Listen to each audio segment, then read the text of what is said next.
welcome to the Richmond Amateur Radio Club meeting for March. Welcome to all those here attending in person and those attending via Zoom. Glad to have everybody joining us tonight.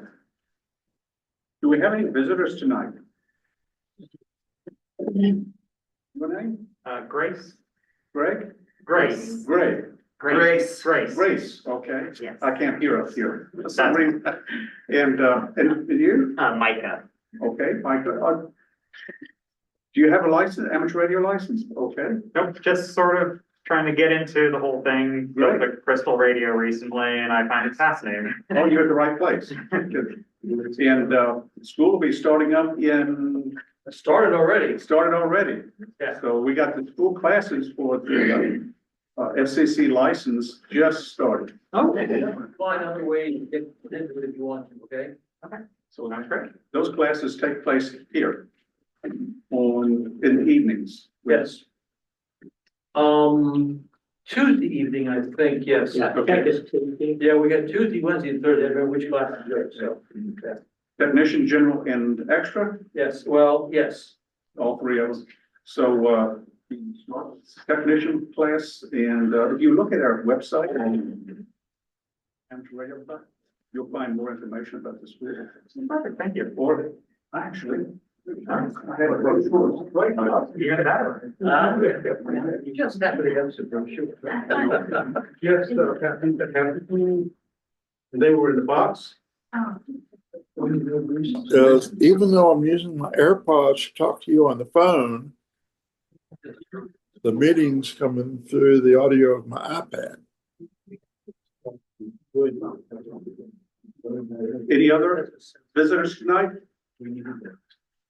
Then we'd like to do a roll call, and we'll start on my left with John, and just first name and call time. John, KX4QC.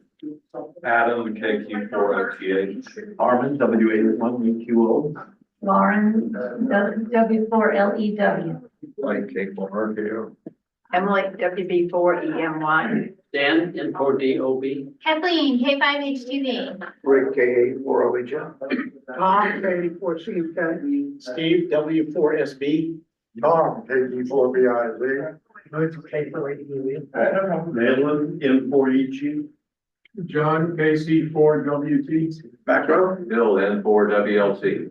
Jeff, K4SY. Front row. Joe, KJ4J, Papa Whiskey. John, WB4NHX. Bruce, W4BRU. Scott, N1TZT.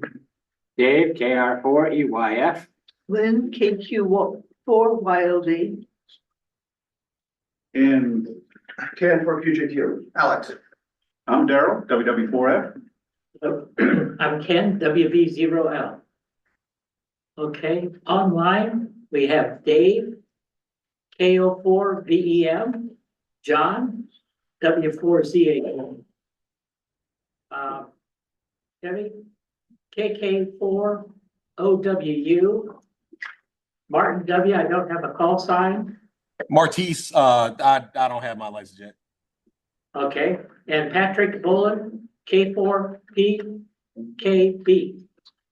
I should always remember that, Patrick, it's your initials at the end. Yeah, that's all we have. Okay, thank you, Ken. Our meeting minutes were attached or included with our newsletter. Are there any updates or corrections to the minutes? Do I have a motion to accept those minutes as written? Do I have a second? All in favor? Thank you, the minutes are approved. Time for our treasurer's report. Oh, I'm getting old. Treasurer's report for March here. We started the month of February with $14,822.86. We took in, I'm just going to read them as they are. Dues for $22, FCC classes $42. We had an $8 donation. Dues at $22, another donation at $25. We had 9 FCC classes across a couple of the ones for $198. 6 more dues, $132, which brings out, and some extra course material. that, got deposited, for $46. We had expenses, went to Dan Bryant for, the brochures, $113. Ron Bolton, who's the instructor for the extra class, had some materials that he bought for $39.95. For the people who paid by PayPal, we gave PayPal $18.90. And we had a SSL subscription for $34.95 for the websites. That left us with $15,111.06. So we made money. Yay. We have no new members. Thank you, Ken. The next report would be an update about the school. Okay. So you may know Ron Bolton was digging around on the, on Facebook and discovered some people looking for some soldering classes. So, we can put together a seminar, anybody wants to do it. So we got a seminar coming up, in the 18th of April. And we may do it again, at field day in the summer. So if any of you find something you think would be a good skill seminar that someone wants to do, you hear a demand for it, you want to get involved in it, let me know. We're happy to do that. So what we got is, when I get my cheat sheet up here, we got 8 for tech, 5 for 3 for extra. Normally we want 4 for a class, but this is the first time Ron has taught it. He said he doesn't mind starting with a small group just to kind of get going. We have 1 for DMR so far, and Michael is not quite sure what his timing is going to be. And then we have this new soldering seminar, we got 3. So the soldering seminar is a little more difficult because you have to have, 1 instructor for every 2 people, because it's literally hands-on, trying not to get burned. We have a gift of a new book we're going to put in the library if any of you are interested in it. And some of the new hands might be interested in it, right? So we can load it out. And I think that's it. And when I brought in my old cabinet that you put parts in, anybody wants it, otherwise it goes in the trash.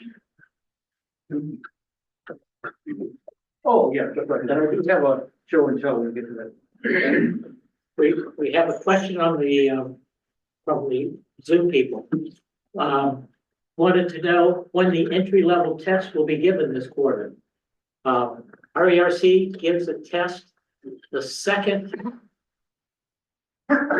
Saturday, the odd numbers class. So tomorrow morning. So tomorrow morning.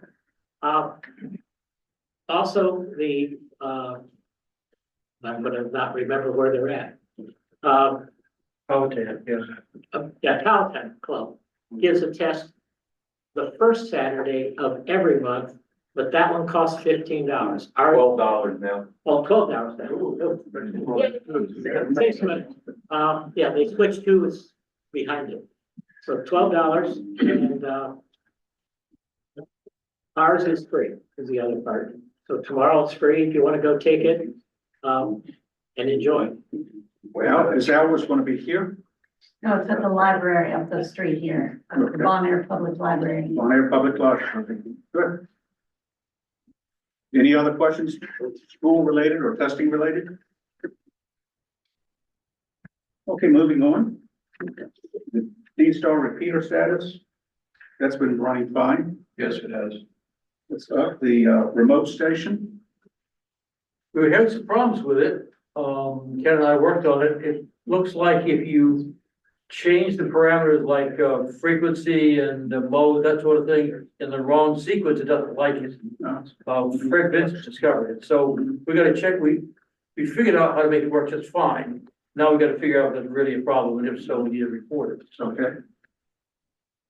And just a reminder, that remote station is here, located here, and you can access it over the internet and operate it according to your license class and privileges.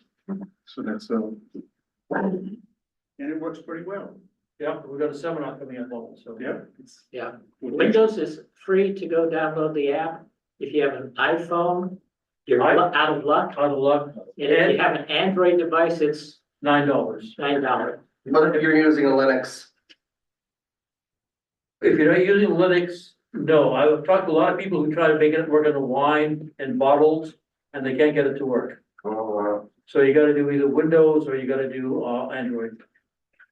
Android's obfuscated. Well, apparently the guy tried to get, Apple to cooperate with him, and they told him go stick it, so it never happened. Typical big tech.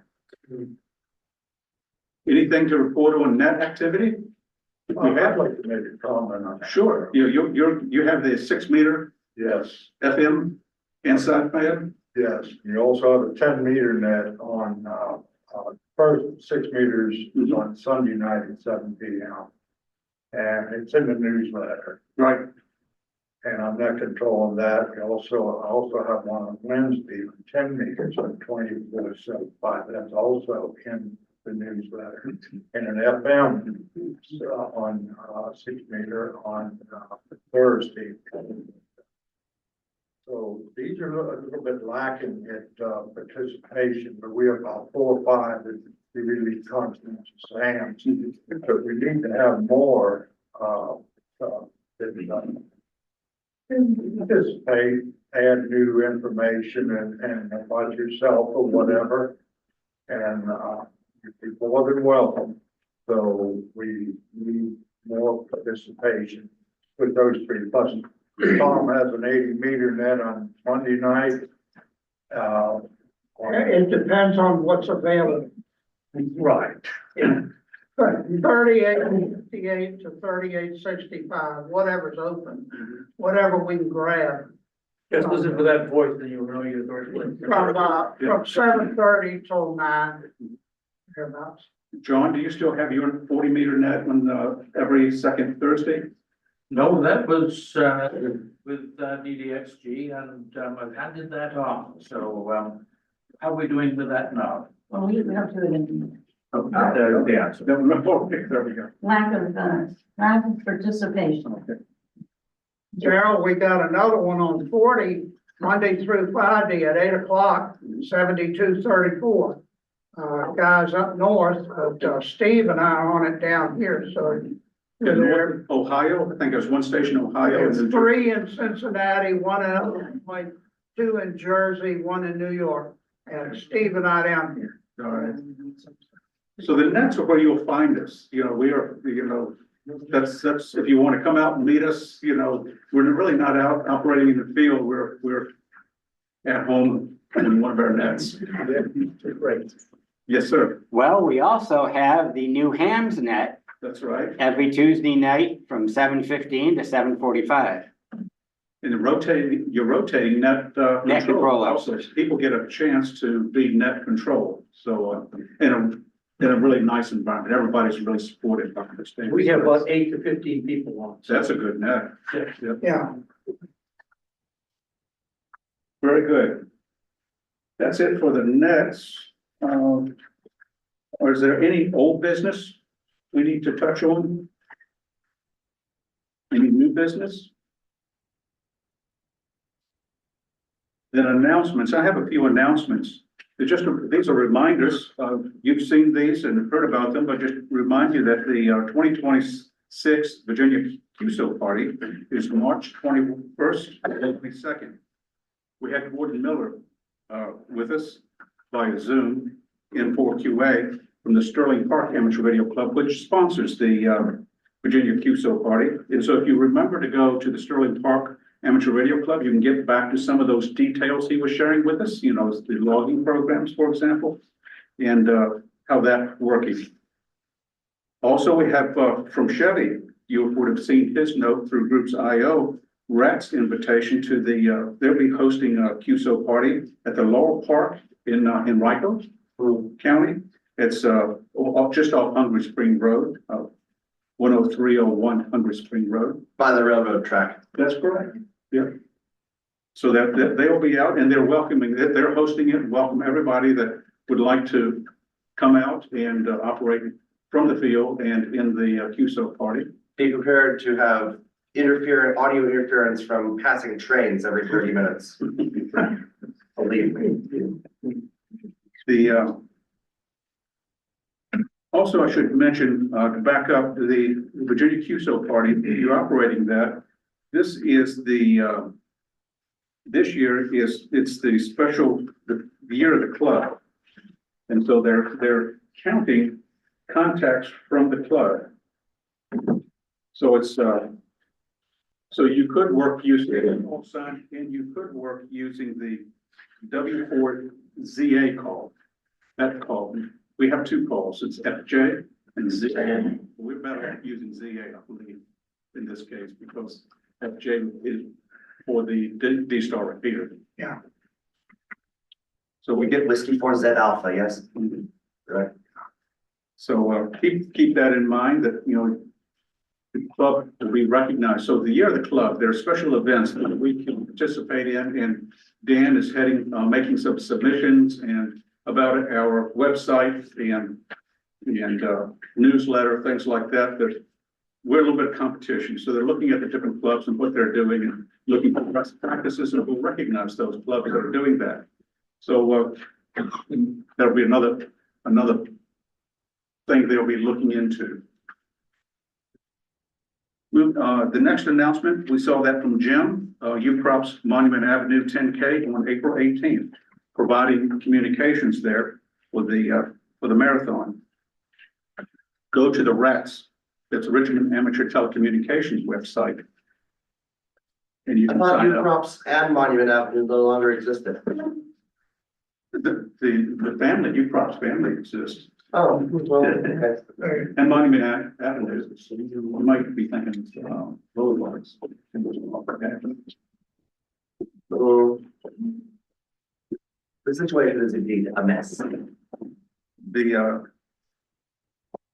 Ken let us know about, ARES, the Amateur Radio Emergency Service Training on March 14th. That's tomorrow at the Powhatan Library. There is a ham fest coming up, the Old Virginia Ham Fest. That's Manassas, Virginia, on Saturday, June 20th.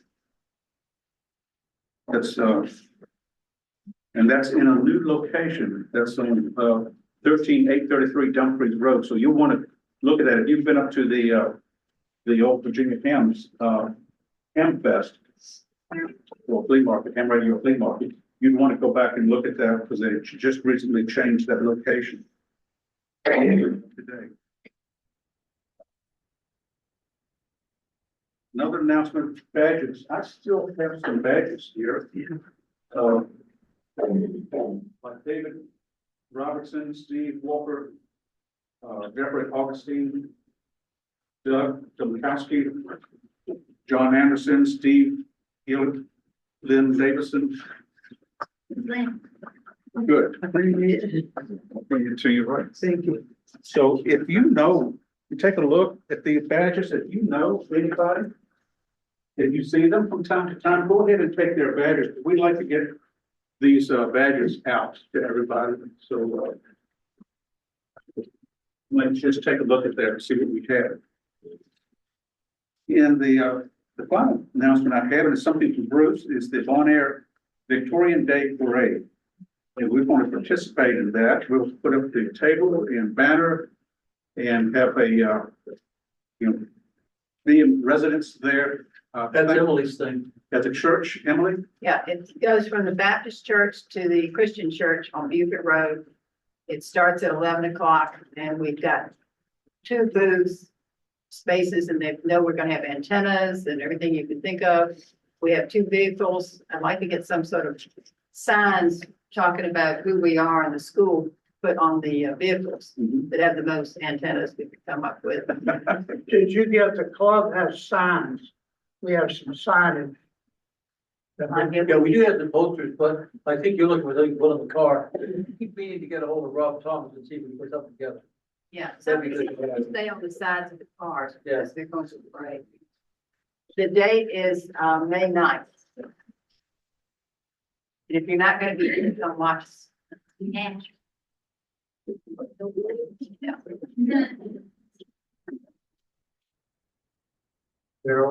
Yes, sir. The tailgate fest, April 11th. The 6 meter, okay, The tailgate fest, yeah. yeah, the 6 meter tailgate fest at Hatcher Memorial Church in Lakeside. Usually a lot of good stuff there. Yeah, yeah, and it's a lot of local people, so it's a lot of fellowship, not just purchasing. I got 2 points of interest. Not Okay. exactly. One, tomorrow's a big day. March 14th. In other words, Pi Day. You know, the mathematical formula. Yeah.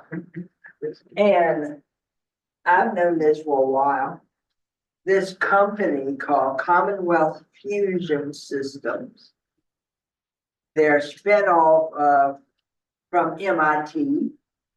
And they are planning to bring hopefully the first commercial fusion plant to Chesterfield County near the Dutch Gap James River Power Plant. They have probably quarterly public interest meetings. They had one this past Tuesday, so it'll be a little bit. So, if y'all want to know more, just look up Commonwealth Fusion Systems. I think they're planning for around between 30 to 32 is when they will be functional.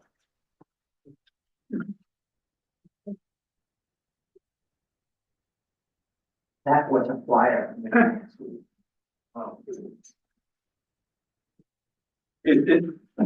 Yes, sir. Yeah, good evening, Jeff K. Russell, Vice President. So we do have the Virginia CUSO party, the 21st, right? Right, Yeah. 21st and 22nd. Our dates are getting crazy. We're gonna set up, I think, 2 stations, maybe 3 stations. I know you have 2 people that don't have a license yet. You guys are more than welcome to come out to our event, get on the air, see what it's about, have fun, ask questions. We're already planning our field day for summer, and we've already booked. I know last winter we were gonna do the big winter field day. It got canceled because of snow and ice, and we had all that stuff. But we've already booked the venue again for next year for winter field day. So there'll be more on that stuff. But I think we're talking about doing a tenant building with Bruce's solder people on winter field day. We'll have testing there. So there'll be more information, I'm sure, from Chevy, but I just wanted to make sure you guys come on out to the CUSO party, have fun. Okay, thank you, Jeff. Cool. Any other announcements? Got some tech. Show and tell. Yeah, show and tell. Oh, Bill? Yeah, I was just gonna say the reason for the drop in price for the CATS BE tester. We no longer doing ARRL because they are going all online. So David Elkins and David Thomas found an outfit out of North Carolina that does is BE coordinators, whatever. So they went with them, and that's the reason we were able to do a drop in the price. Okay. So we can continue doing it, you know, in person instead of having to do all online stuff. Thanks for the update. Moving on. Hello, I'd like to say that for the foreseeable future, I've agreed to go to the Tractor Museum to do the radio exhibit every Saturday from 12 to 4. So if you feel like coming to visit, please do so. It's going to be fun.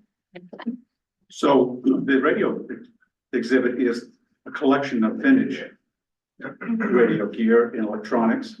Will you be operating? Yeah, wow, I'm working on it. Okay. Right now, I definitely do the spark gap. Without the antenna, of course. Yeah, that's the most fun that I have so far. But yeah, we're working on it. All right, okay. So your dad would be proud. Absolutely.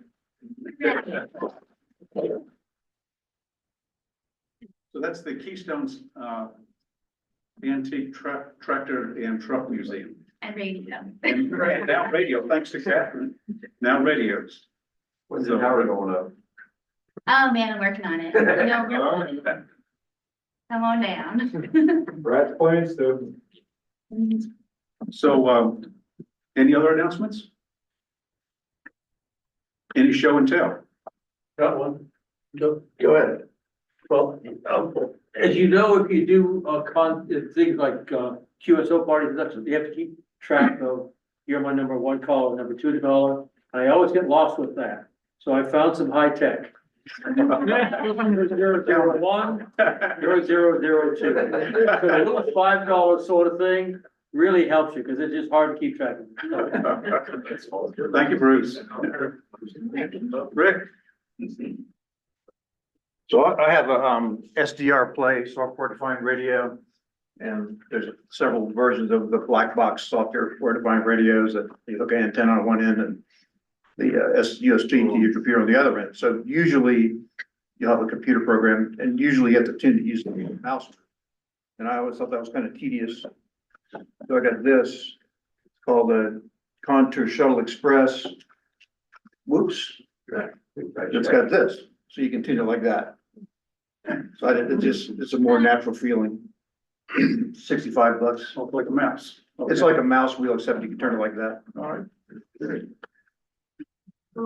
Oh, the other thing is, the Hanover Radio Club has a very nice promotional video. Has anyone seen that? Yes. It's on Facebook. It's very good. Professional. But, it really sells that club and that video. It sure does. You say, I want to. It's on Facebook. I did, it's true. There, when she was put it in. We only have 2 plugs, now we got 4.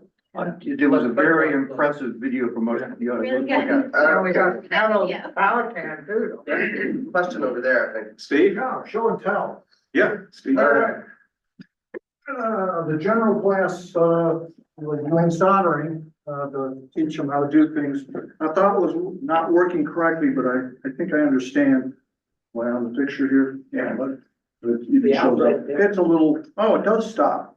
You push the button, it's chooses a color. I don't know, it's a little soldering project. Electronic roulette wheel. Yeah, exactly. And when I first put it together, I thought it was wrong because it starts up like it's doing, but I guess you gotta be on a flat table. But anyway, they had a lot of fun.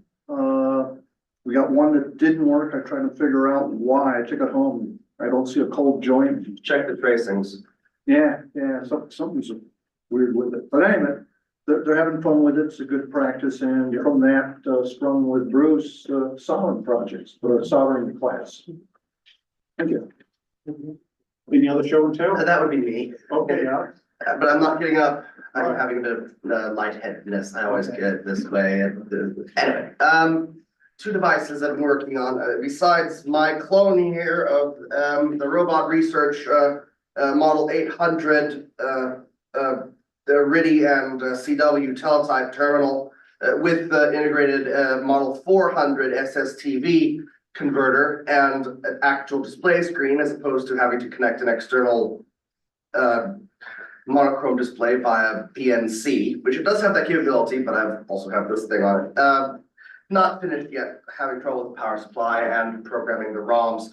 The thing that I built that does work to an extent is this. A dual band, well, actually it's multi-band, but the dish is dual band, high gain X band microwave, transmit and receive is the dish and the feed horn and the subreflector. The helical in the front is a low gain C band transmit receive. The X band transmitter and receiver assembly is this component this cavity back here, which contains a receive diode and a gun plexer and a gun diode for the transmit for the oscillator, milliwatts. But then again, so was the high gain on the Voyager space probe, which this thing is modeled after. As for the transmit for the C-band helical, that's well amplified by this LNB circuit board is this YIG oscillator, which is yttrium iron garnet, around 5.8 gigacycles, and I have no idea what I'm looking at when I'm trying to wire this thing. So it's going to take me a while, but at least the receive end works for now. All I'm getting is weird garbled static. Probably I need a some sort of input preamplifier or maybe an antenna tuner. I'm working on it. All made out of spare parts. The dish itself is actually from a Chinese model Little Gem home igniter, otherwise known as parabolic radiant floor heater. I was lucky. Any other show and tell? Well, that concludes our business portion of the meeting. Do I have a motion to adjourn? Have a motion, a second? All in favor? Aye. Let's take a 10 minute, let's come back at 7:45, and we have a presentation by John, and we'll be looking at portable antennas. You are figuring.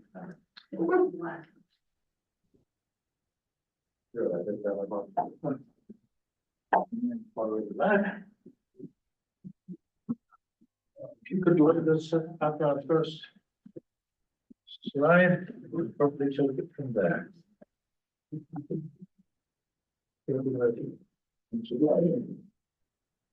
Hey, would you believe? Well, anyway, loop and small antennas. We see it. Do the people, on Zoom, do you see this screen? I don't think I share the screen. Hold on a second. Look. I'm trying to get back to mine. Let me go to.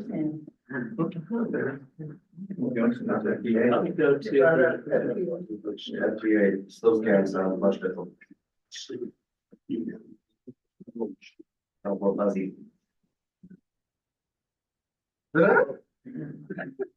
Every half minute.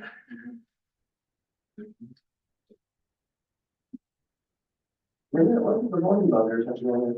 that was. Look at that. The beginning, I can see it. we have. There we go. Well, Good. today. All started because I was. Good. That's a fine start, isn't it?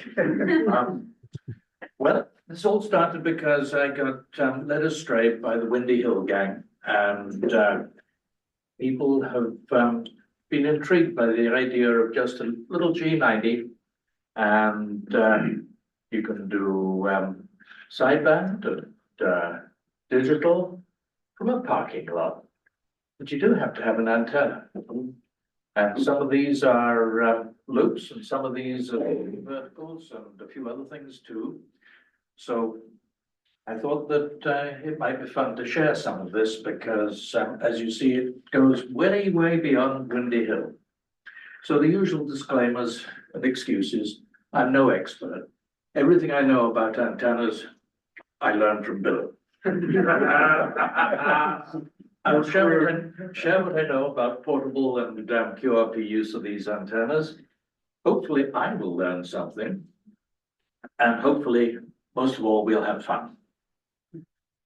So why use a loop antenna? They're compact, they're really tiny. Well, you might think that's not too tiny, but try getting any other kind of antenna to work in your apartment. That's tiny. They are beautifully quiet. They are remarkably noise-free. Much of the noise seems to be transmitted by the electric component of radio, and these things are magnetic devices.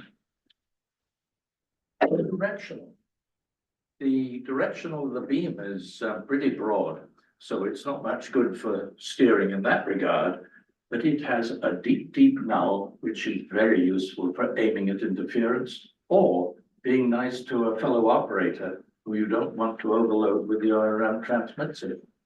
Wait. So where's the knob? Through the loop. Through the loop? Yeah. I'll show a diagram in a moment. Usually outside. And these are HOA friendly because you can put it on a balcony, the dining room table, and by the time the inspector comes around, it's gone. Types of loop. Well, there are large full wave loops. We'll have to include those for completeness, but not say too much about them. there's an example. It's there's a triangular one anchored to your house. They are typically about a wavelength in total length. They can be triangular, many of them are square. They don't have to be horizontal like that one. They can be vertical if you've got supports and trees and whatever to hang it up. I have a 40-meter rectangular one on top of the house. Oh, that's little. I've seen larger. Now, Armand, I think, has an 80 meter, is that right? Yep, 80 meter. RARC has a 160 that'll be out the piece of. Ah, now that is an antenna. And Daryl's got one too, so, yeah.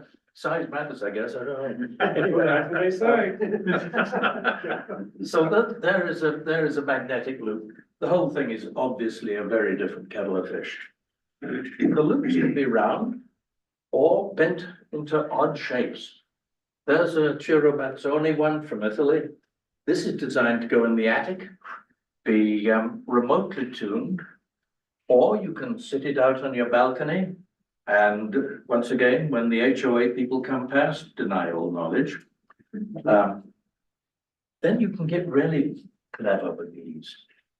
Here are two loops. Ever thought of a mag loop quad antenna? There it is, intensely directional and huge gain. So, large loop antennas, they're simple. About a wavelength in circumference. And there's an example of one hung up vertically. And they are remarkably efficient. That's why people love them.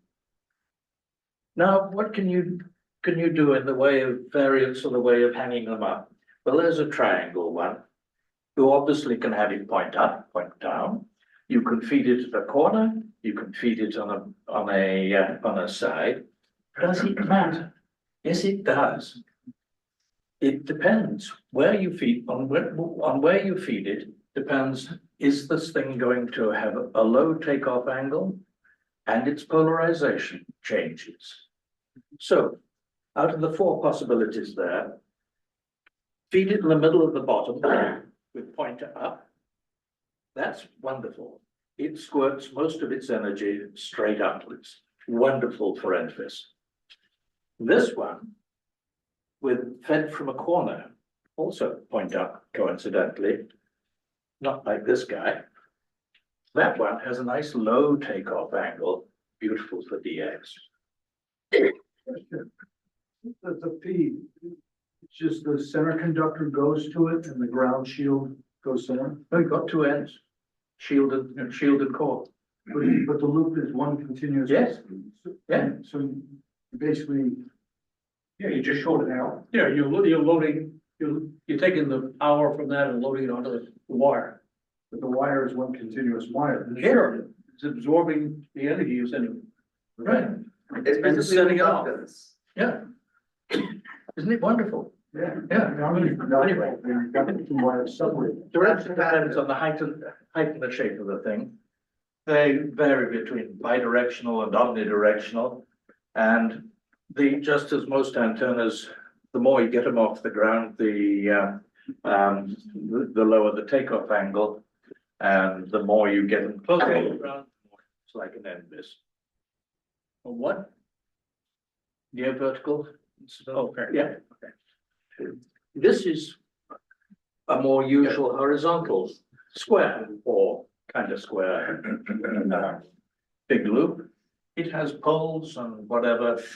You cannot do this with an HOA, I'm sure.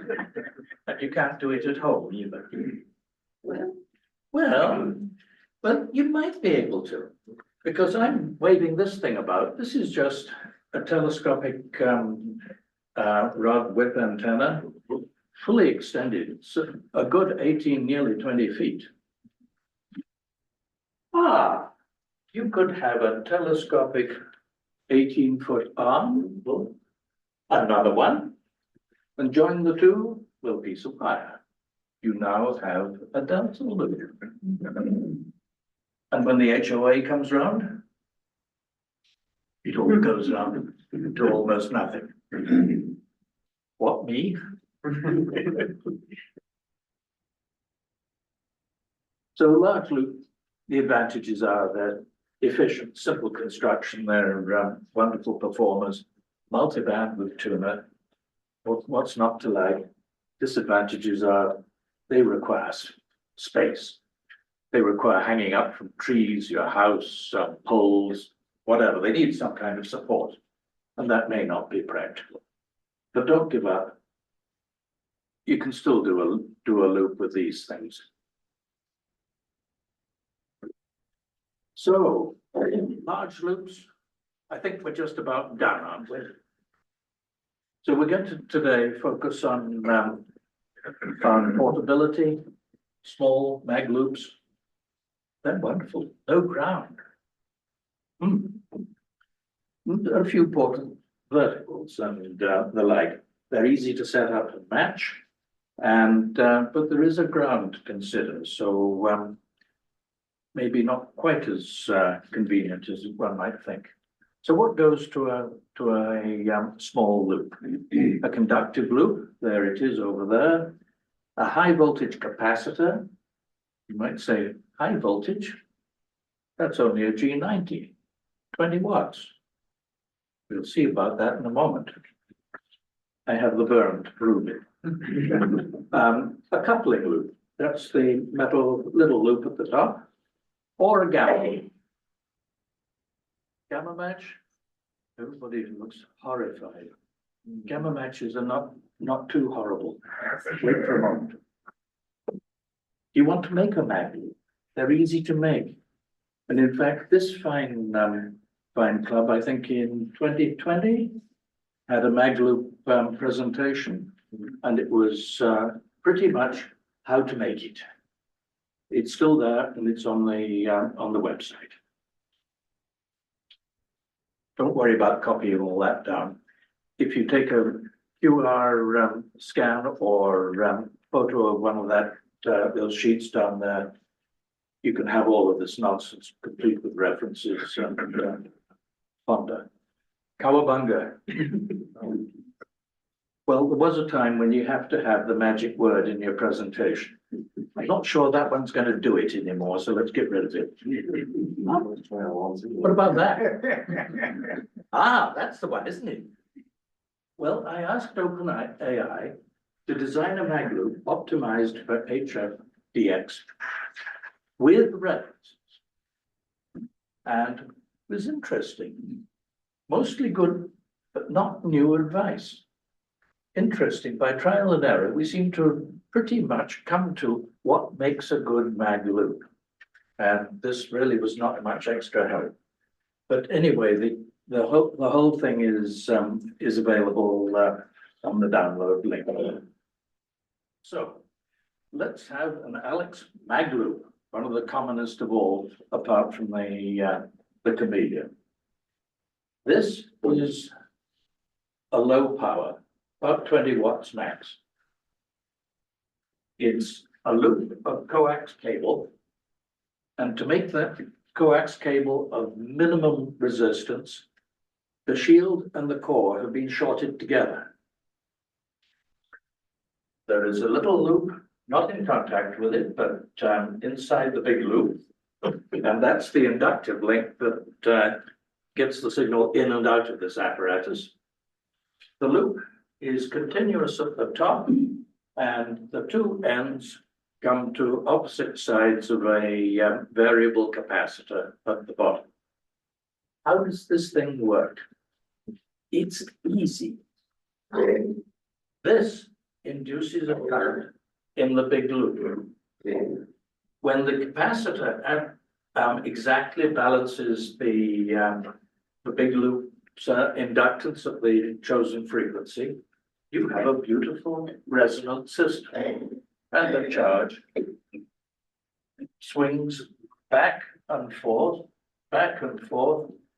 and as this is almost no resistance, as close as you can get, the currents inside here, even with modest power, are huge.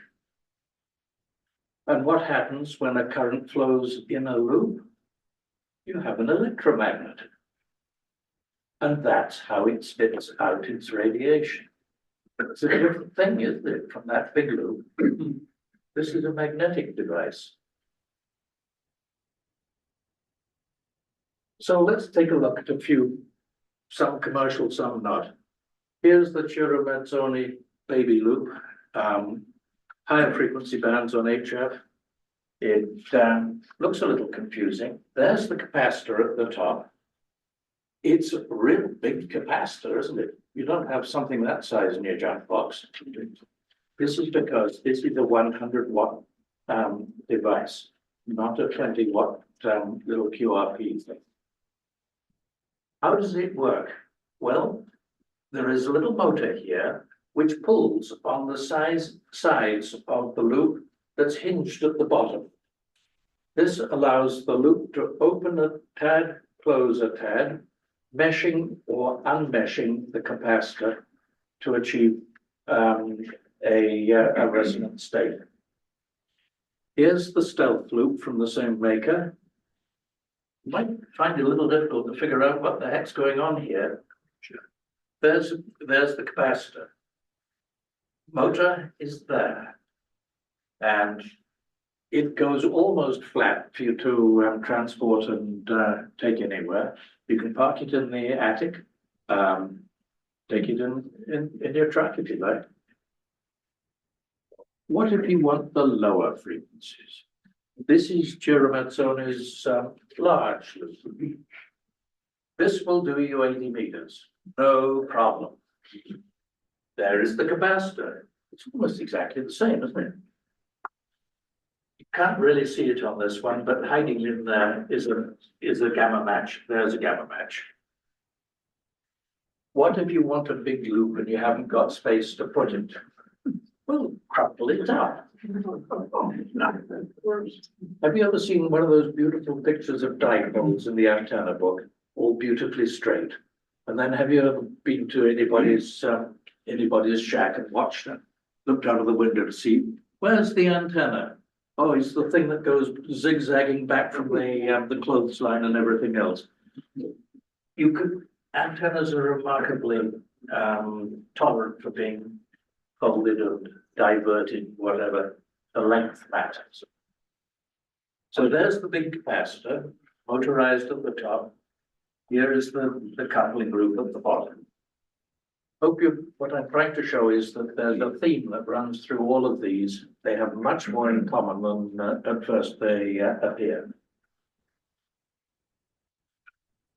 They can also be combined into arrays, mostly for receiving. In that configuration, they become intensely directional, and various monitoring services love things like that. All right, let's take a look at a few others that are a little more practical. Why don't you make the thing yourself? Materials come from Home Depot. Here's one made of plumbing. There is a gamma match. There is the capacitor. And here is the feed line. You don't like squares? Have a hexagon. Go knock yourself out. Capacitor, motorized capacitor, and a rather strange feeding arrangement at the bottom. But here is an octagonal one. Here's an oddball one. Didn't I say that you needed to get the resistance really as low as you could? Well, here's one that's made of wire. This is for receive only. I said they were quiet. They are. But what if you put an amplifier right up at the antenna? Now you get a beautiful signal to noise ratio, and these make some of the best receiving antennas ever, which is why the spooks, of course, love them. Anybody got a cargo carrier on the truck or RV? Any guess what that is? It's a folded loop antenna. I guess you put the cooler in there when you're not transmitting. I don't know. But I do notice he's got What a considerate operator. There's a danger sign now, right by the bit that'll burn you. Make these things yourself. It's kind of addictive. Here's somebody's collection at home. He probably made one and two, and then there was another one, and then, there are black ones and blue ones, and there's a red one there, there's a tall one, it goes on. What else can you do about a single loop? Sometimes if you want to make a low takeoff beam, you stack Yagis, yes? In phase, stacked Yagis. So what if you take your big loop and give it half a turn twist? So it now becomes an 8. Yes? If you figure it out, here's the capacitor is in the middle, just as before. However, if you follow the oscillation back and forth on that capacitor, you'll see that both of these half loops are now magnetically in phase. So this thing spins horizontally. Otherwise, you'd lose quite a lot skywards. There's the coupling loop. And rather curiously, it too has a gamma match. This is by Rig Expert, and it's not for sale in the United States. I have no idea why, but they, you can buy it in Europe, but not here. And then there's a better picture of it. There's the gamma match. And you can see that it isn't actually 2 loops. There's the loop here crossing in front. Is that a capacitor with a gray up there? This is a big tubular enclosure for the vacuum capacitor. So small magnetic loops. All this comes down to the loop, the big capacitor, and some way of getting the signal in and out. They're little. They're typically 0.1 of a wavelength. It's a tuned LC circuit, and it's a high current electromagnet. That's what makes it work. So as long as you remember that, you'll design a perfect. Not as easy as it looks. So how can you get the signal in and out? The 3 obvious ways are direct feed. It's difficult to make it nicely resonant with a direct feed. Can be done, but not a good idea. Gamma match works well, and an inductive coupling loop like we have over there also works well. Who can explain how a gamma match works? God, that went awful quiet, didn't it? This coupling loop is easy, yes? Little loop, and there's another coil, the big loop. And there's a little circuit that looks hopefully familiar.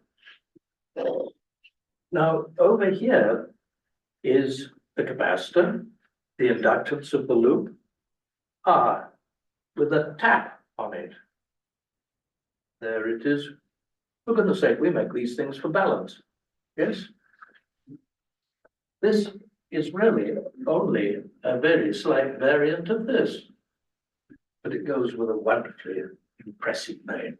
This is the gamma match. So there's the secret is out. It's on the general test. Right, but it's, Imagine how it functions. yeah, and on extra too. So you get gamma match all the way. But you see the number of antenna designs now that have them is a good thing. So matching the mag loop, how do you do it? You somehow need to vary that capacitor. This is the lazy way. Here's the loop matcher from Cura Mazzoni. This will cost you. You transmit, you press the button, and there is a buzz out in the yellow somewhere, and you have a little sign up here. Your SWR circuit is now 1.3. Enjoy.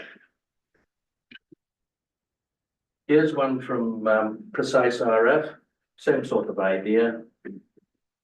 How do they work? Mostly the same sort of feedback arrangement. They have an electronic box. Yeah.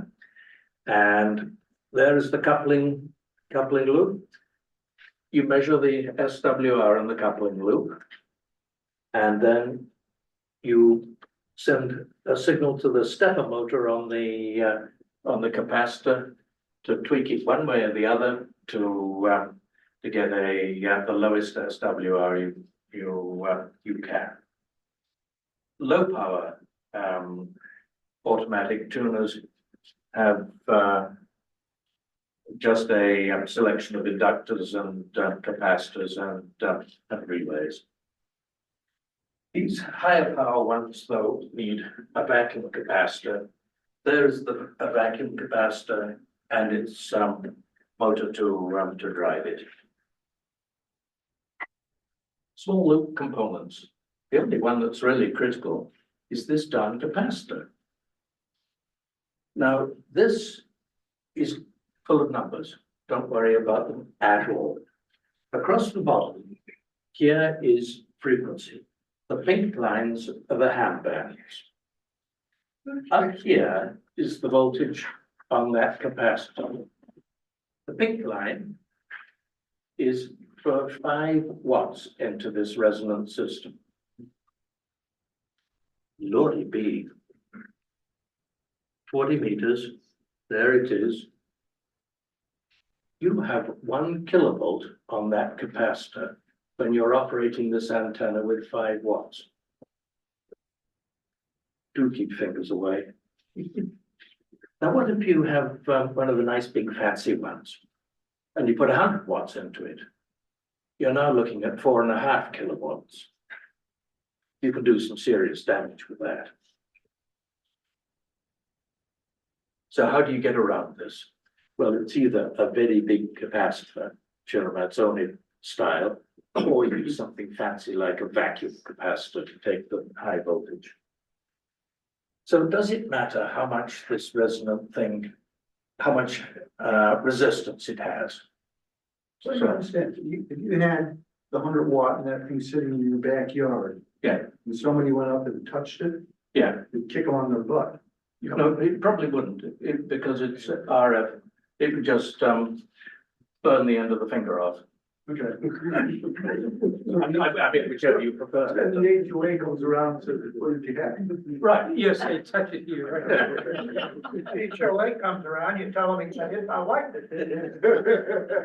So the next thing is, what do we make this loop out of? It'd be cheap and cheerful to make it out of a thin little piece of wire that you have lying around. Does it matter?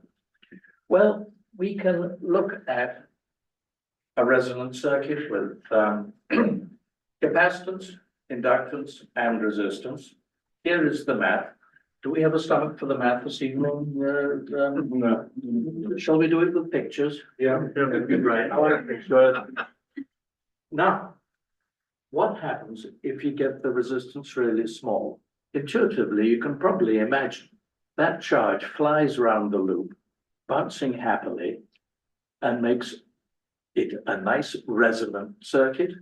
And the current is huge, beautiful big output from this thing. But every time it goes round, it's going to hit the properties of inductance and capacitance, and it's going to just about retune itself on every oscillation. So this thing, when it's working right, has razor sharp tuning. Maybe a good thing, maybe not such a good thing. Good thing if you have other operators, perhaps on a field day, operating on other frequencies. This thing is so darn selective, you almost do not need a bandpass filter to work with it. But you want to tune a little bit up the band? Darn it, you're going to have to tune the antenna again. So small loop efficiencies. The right size loop is important. Here's a 1.6 meter loop size with 100 watts into it. 20 meters.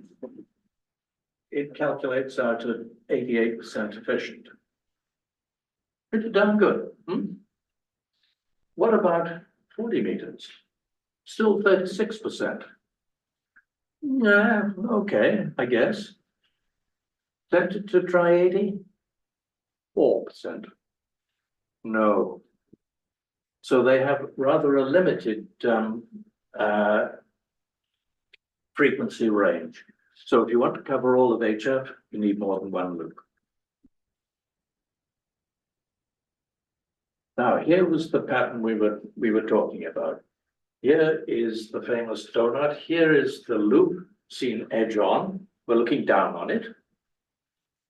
And you can see that the pattern is very, very broad. So if you want to use it as a receiving device, twiddling it a little bit to get the strongest signal is not going to make the darndest bit of difference. If your neighbor has the most terrible battery charger or I don't know, phase chopper of your choice, aim that at your neighbor, because there, this antenna is deaf as a post. As you know. Yeah, deep, deep null, and it's little. So if you get it nicely aligned, it's a very effective killer of interference. Deep side nulls and noise rejection is just beautiful. It's like the Maiden's Prayer, this thing, isn't it? There's got to be something wrong with it. High safety, high voltage, strong magnetic field. Now we have, as we are told, limits to what is safe with magnetic and electric fields.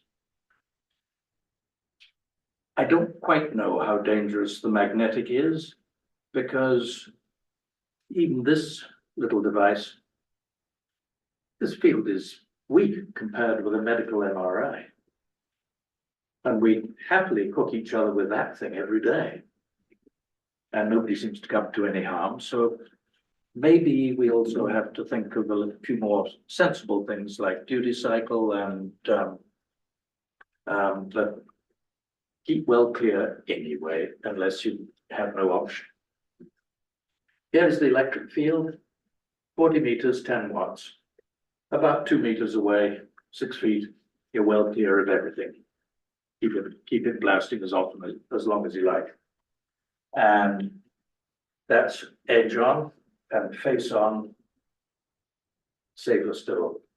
The magnetic field, however, this is a magnetic device after all. It stretches much, much further. So do be careful of it. I think the regulations say do be careful of it, probably wise. Noise performance. It's less sensitive to electric field noise, excellent for urban environments, and where it can outperform some large antennas, which pick up, of course, everything in the neighborhood. Loop variants, you can have more than one loop. We saw that figure 8 of 8. You can have separate loops joined together. When you do so, some of them have remarkable properties, like a freebie gain of at least 9 dB. With a pair of them, just like the figure of 8, you can get a nice vertical beam, horizontal beam. Make them with triangles, diamonds, rectangles. You can even do the same tricks if you have space with the big loops. So loop summary, 2 loop types, large and magnetic. They're excellent for limited space, proven performance. Now, any other systems that we use, well, we only have to look over there to see that, of course, there are verticals, loaded little verticals with a nice big inductance underneath, the screwdrivers, things like car heel. There's a loaded V, we'll see one of those in a moment, and deltas. They can be pretty easily made with these telescopic whips. Portable verticals. You need a ground plane, a counterpoise, or cheat. A magnetic mount on a vehicle is kind of like a ground plane. They're excellent for limited space because how big does the base have to be? But you do need to have height. And making something of resonant length, that's darned easy unless it gets really big. And then you can cheat by adding a little inductance at the bottom of it, and you're still good.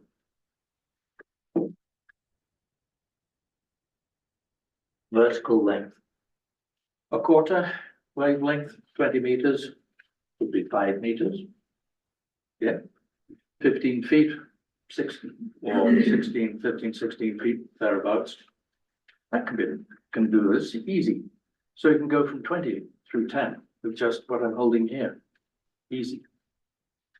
If you want to go to 40 though, or 60, you're probably going to run out of length of this thing, or the wind will blow it over or whatever.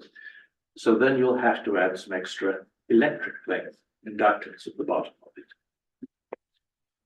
Purists, and I say I'm not an expert, but I am told that the real vertical lover does not like a quarter wave. A 5/8 does truly give you 3 dB gain, keeps the takeoff angle low. But it's big. 5/8 of 20 meters isn't big enough. Can you reliably, when you have a QSO, tell the difference of 3 dB on the power meter? I think the right thing to do is keep it simple. When you're looking at putting up antennas, do remember, always look up.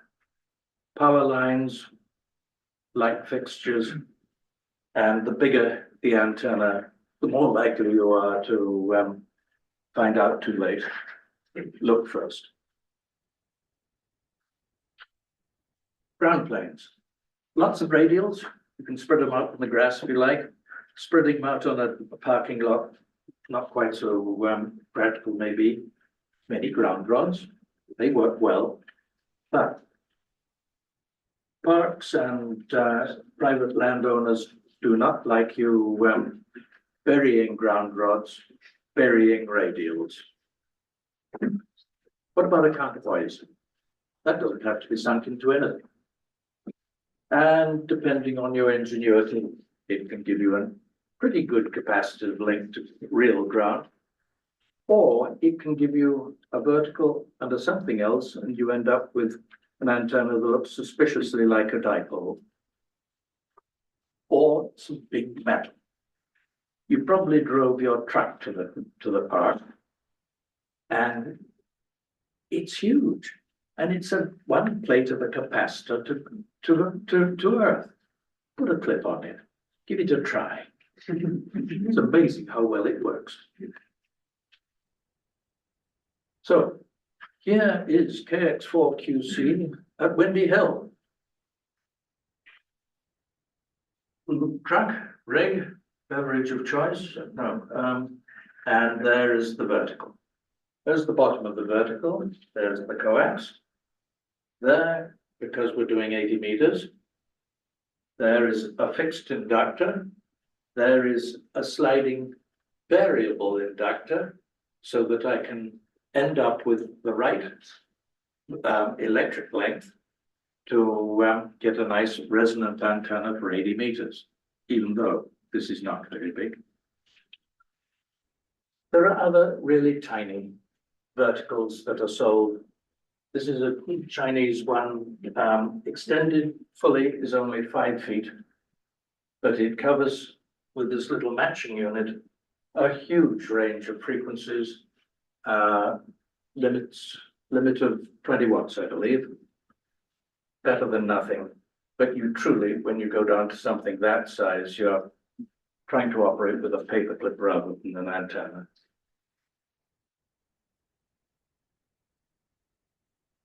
What about another approach to getting rid of the that ground? We rather like dipoles at home. So why not connect your feed line core to one telescopic width, loaded if necessary, and shield to the other. Now we've got something that looks electrically much like a dipole that you'd have at home. And that's what it looks like deployed. Looks like Windy Hill, it is. there any advantage of that be over doing the ham sticks horizontally?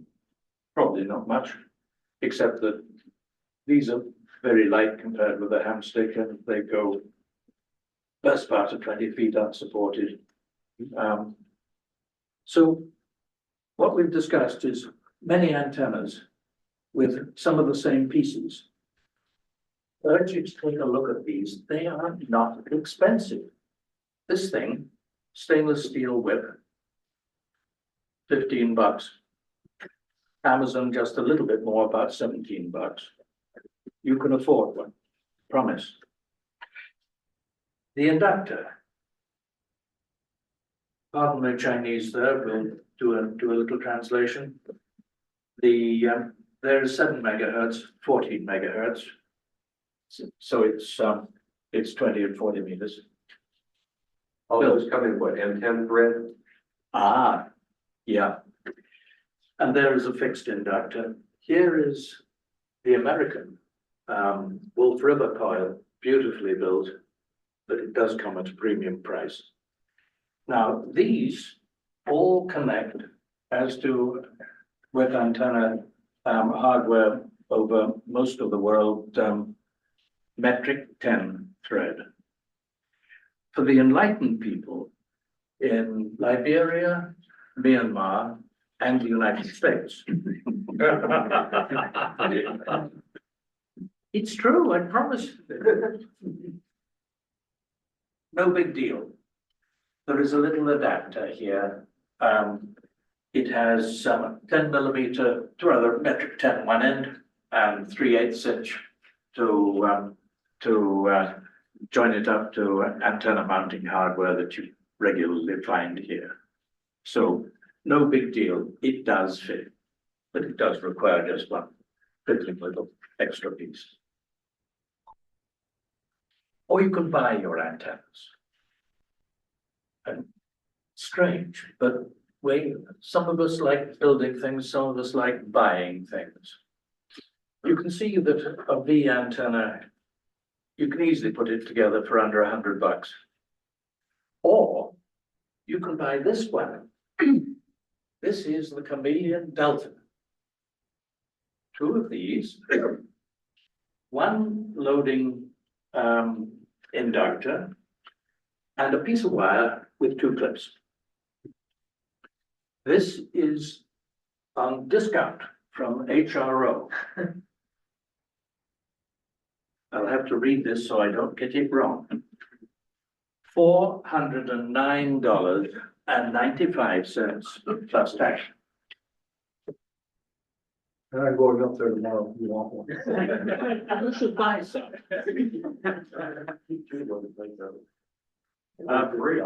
So how do you test these things? It's really not difficult. A VNA, nano VNA. I love my little nano VNA, but my fingers are too pudgy for it. It is beautifully nano. So I use a mini 1300, this one on the table over there. So if you want to take a look. The resonant length, well, when it's a higher frequency, shall we say, for 20 meters or it's easy. You can do a little bit of arithmetic in meters, yards, quarter of it. There's the quarter wave vertical. Close enough. Look at it with the VNA or and then correct it to get just right. Transceiver tools are also useful. Little G90 is a wonderful little box. It has an SWR scanner. And that could be absolutely invaluable for this.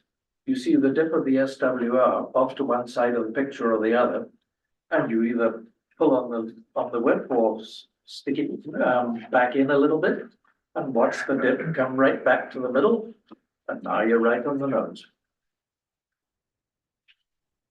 So a QRP field recipe, if you want to do it with a loop or a vertical, what's best? If you're indoors, probably the loop is your only option. test for the VNA or SWR scan, tweak it, test again, and you'll get something nicely resonant. Retuning an antenna with a frequency change will probably be necessary if you're using a loop with a narrow bandwidth. If you shift frequency, you're going to have to retune. If you're doing a QSO party, or a competition, that is going to be a royal pain. An antenna that has a broad enough bandwidth, nicely tuned, and you pop up and down the band a little bit, it'll still work nicely. Public safety, working radio station in public. Bill tells me we've even had a cop stand stop by Windy Hill and take note of what we're doing. It's a curiosity trap. Nobody knows about ham radio because we don't tell it. When they hear faraway voices, how are we doing this? Well, we've got faraway digital going over there. I've got FT8 there with and we maybe try a couple of pictures with slow scan.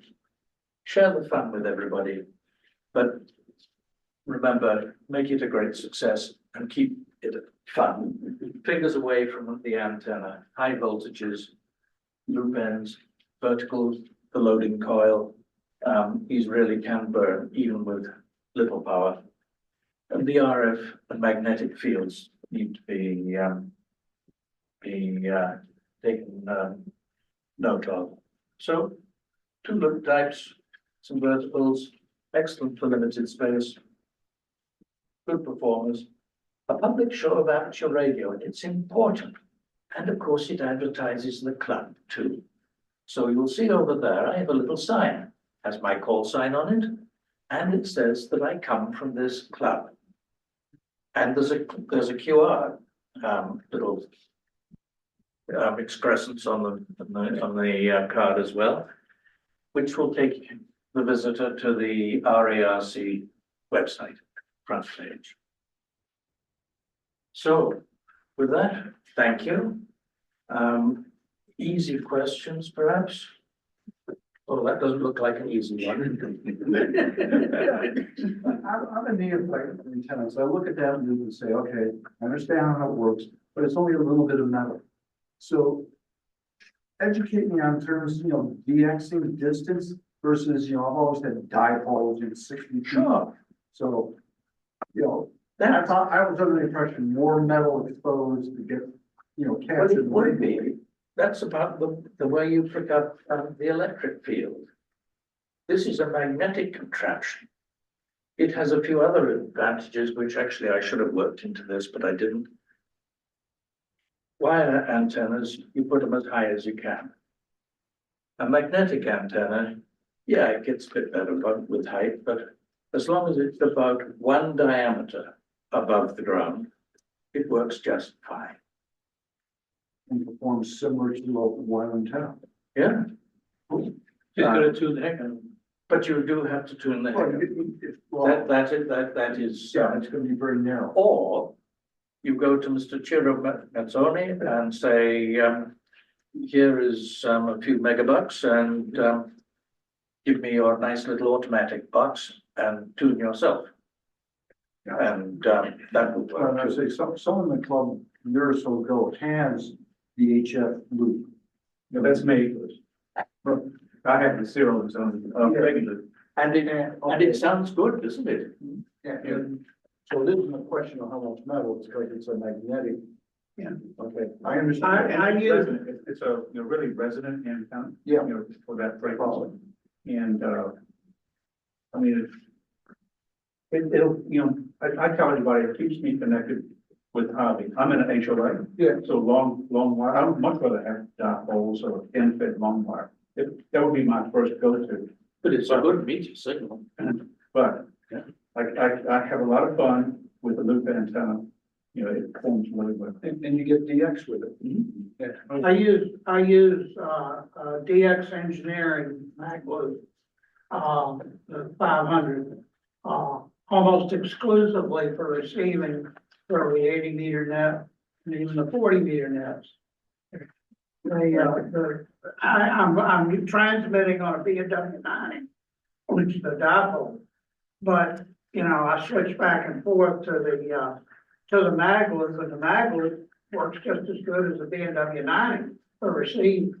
I mean, it's receive only, but it's phenomenal. I got it on a rotor, but I don't have to use the rotor very. And it's 10 foot above the ground. One small chore.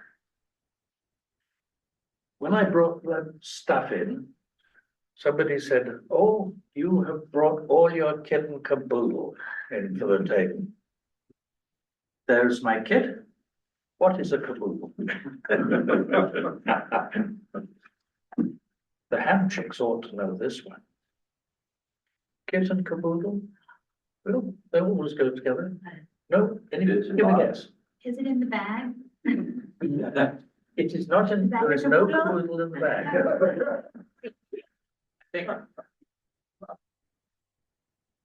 Well, Kathleen, at least you had a go. But I win You the win. noodle. Hooray! A caboodle. It's a lady's sewing kit. The caboodle is your sewing basket to carry it. Thank you. So you, when you And she when has you need a to little take one your sew- ability to sew somewhere, you bring your kit in the caboodle. Rules now. Fun with useless information. Over there, we've got a G90 and JTDX, currently doing FT8 on 14074. We'll maybe look at that for a couple of minutes and then perhaps have a couple of minutes on 14230. What is that? Yeah. Slow scan, see if we have it. We missed Tom Williams. We do indeed. And almost as much his magnificent collection. Oh, yes. Artwork. Artwork. We can adjourn. Yeah. And go over to the table and see everything. A different young And lady. then everybody else can go home if they. Thank you, John.